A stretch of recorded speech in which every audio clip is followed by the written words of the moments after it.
Okay mga paps, kasama ko ngayon si Renel. So isa sa mga naging estudyante ko pagdating sa trading. So gusto ko siya nang tanungin siya, interviewin kung paano niya ginagamit yung Xnest Social Trading App. So paps, afternoon training natin, share mo naman sa akin yung everyday activities niya. So, yun.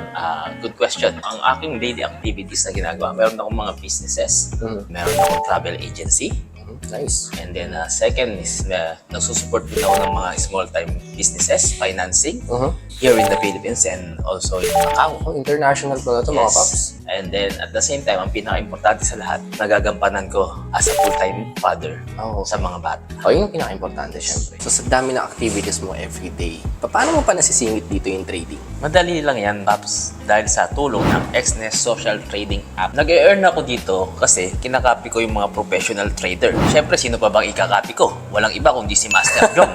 Syempre. So yun mga paps, nakita nyo naman, no? Napakadaming activities na ginagawa nito. May businesses siya, at the same time full-time dad. Yes, that's right. Yun ang pinakamalaga sa lahat. Okay, so tama naman yun, no?